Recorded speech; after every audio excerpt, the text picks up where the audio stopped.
अस्सलाम वालेकुम। अब तक न्यूज़ के साथ मैं हूं रमशा साजिद और मैं हूं मोनिस रजा। नजर डालेंगे हेडलाइंस पर।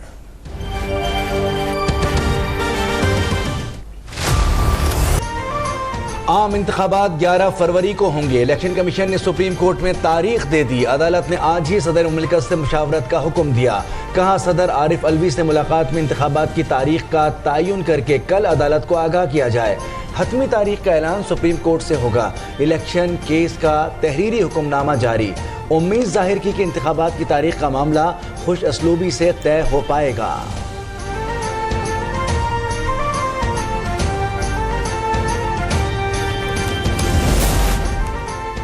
सुप्रीम कोर्ट के हुक्म पर चीफ इलेक्शन कमिश्नर की सरबराही में इलेक्शन कमीशन वक्त की सदर मुमलिकत से मुलाकात। इंतखाबात की तारीख पर मुशावरत जारी। इलेक्शन कमीशन ने इंतखाबात के लिए 3 तारीखें सदर के सामने रख दी। बताया कि कमीशन ने सुप्रीम कोर्ट में 11 फरवरी की तारीख दी है।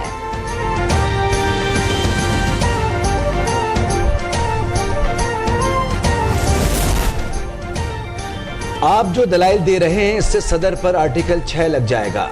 चीफ जस्टिस का वकील अली जफर से मुकालमा। वकील आबिद जुबैरी ने कहा कि अदालत इलेक्शन की तारीख देने वालों के खिलाफ कार्रवाई करे।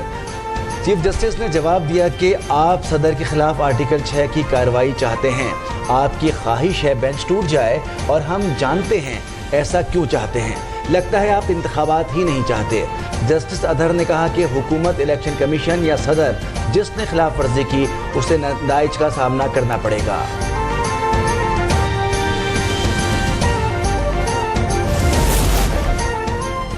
सेनेट ने नैब तरमीमी ऑर्डिनेंस में 120 दिन की तौसी कर दी। निगरां वज़ीर कानून इरफान असलम की जानिब से पेश की गई करारदाद कसरत राय से मंजूर।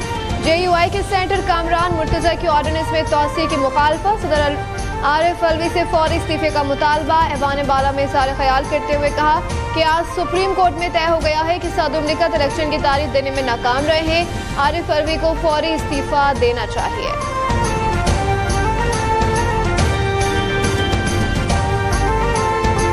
आज वो सदर की डेट देने का मामला शायद सुप्रीम कोर्ट में भी क्लियर हो गया है कि डेट इलेक्शन की किसने देनी थी। आर्टिकल 48 में सदर साहब ने देनी थी, जिसमें वो नाकाम रहे। तो मेरा ख्याल है कि उनका रेजिग्नेशन बनता है। आइन किसी नाअहली की मुद्दत तजवीज़ करता है, वो अपर लिमिट वो होगी जहां पे आइन नहीं करता। आइन में दी गई अपर लिमिट से आगे नहीं जाएगा। दुनिया में कहीं नहीं है कि कोई शख्स ताहयात नहल हो जाएगा। भाई ये कहां पे लिखा है और कहां से ये फैसला आया। आइन ने कानून बनाने का इख्तियार सुप्रीम कोर्ट को नहीं दिया। कानून बनाना पार्लियामेंट का इख्तियार है। चीफ जस्टिस ने सारा बेंच बिठाया जिसने फैसला दिया कि अवाम के लिए कानून साजी का इख्तियार पार्लियामेंट को है। मुस्लिम लीग नून के सेनेटर आजम नज़ीर तारड़ का सेनेट में इज़हार ख्याल।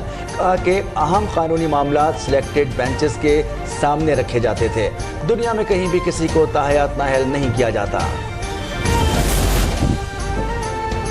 नवाज शरीफ के खिलाफ बेबुनियाद केस बनाए गए। साबिक चीफ जस्टिस ने खुद कहा ताहयात पाबंदी गैर मुनासिब है। मुस्लिम लीग नून के सेनेटर इसहाक डार का सेनेट में इज़हार ख्याल। कहा 100 मोटो के तहत लिए गए फैसले मुतनाज़िर थे। 100 मोटो के बाद मर्जी के बेंचेस बनाए गए। मुझ पर 20 साल टैक्स रिटर्न में ताख़ीर का इल्जाम लगा। मैंने कभी 2 मिनट भी ताख़ीर नहीं की।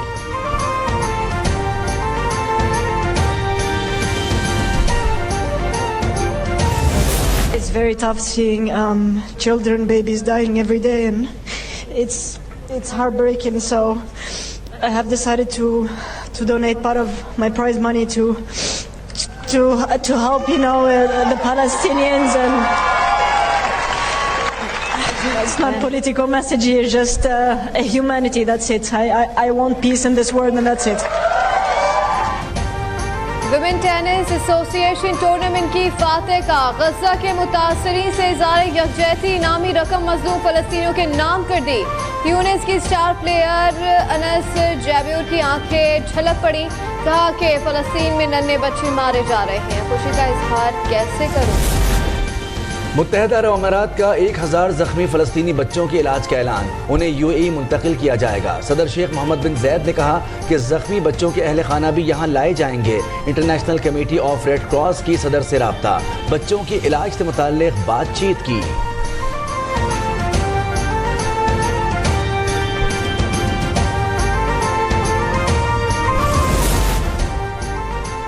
गजा इज्तिमाई कबर बनता जा रहा है। अदाकारा एंजेलिना जोली ने जबालिया कैंप की तस्वीर पोस्ट कर दी। इसराइल को आड़े हाथों लेते हुए कहा कि बेबस आबादी पर वहशियाना बमबारी की जा रही है, पूरे खानदान कत्ल किए जा रहे हैं, उनमें 40% बच्चे हैं। अदाकारा की आलमी ताकतों पर भी कड़ी तनकीद।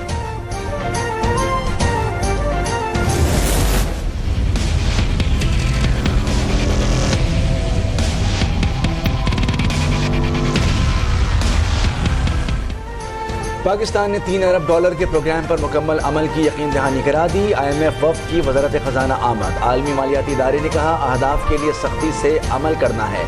आलमी बैंक के लिए नामजद एग्जीक्यूटिव डायरेक्टर तौक़ीर हुसैन और माशी टीम की बैठक।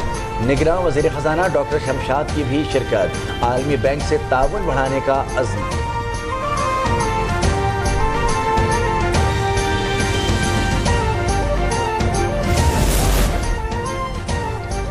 जस्टिस इरफान सादत कल बतौर सुप्रीम कोर्ट जज ओहदे का हल्फ उठाएंगे। सुप्रीम कोर्ट में हल्फ बर्दारी तकरीब के इंतजाम मुकम्मल। चीफ जस्टिस काजी फायज ईसा जस्टिस इरफान सादत से हल्फ लेंगे।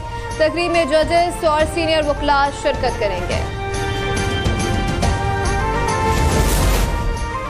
मेयर कराची ने शहर की तरक्की के लिए मुखालफिन को मिल बैठने की तजवीज़ दे दी। मुर्तज़ा वहाब कहते हैं कि लोगों ने पीपल्स पार्टी के बुग़्ज़ में तमाम मसाइल नज़रअंदाज कर दिए हैं।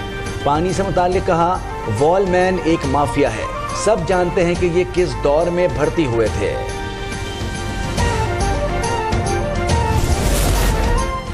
कराची में डाकुओं ने एक और चिराग बुझा दिया। सऊदाबाद का हैदर रजा बैंक से रकम निकलवाकर घर पहुंचा। डाकुओं ने गोली मारकर कत्ल किया और रकम छीनी और फरार हो गए। मकतूल ने बच्चे की फीस के लिए 60,000 रुपए निकलवाए थे। आज फीस जमा कराने का आखिरी दिन था। करेंसी मार्केट में डॉलर फिर महंगा। ओपन मार्केट में ₹1 के इजाफे से डॉलर 284 रुपए 50 पैसे पर पहुंच गया। सोने की कीमत 1500 रुपए बढ़ गई। इजाफे से फी तोला सोना 2,13,300 रुपए पर पहुंच गया। स्टॉक मार्केट में 314 पॉइंट्स के इजाफे से 52,655 पर बंद हुई। अभी सब्सक्राइब करें ताकि कोई खबर रह न जाए।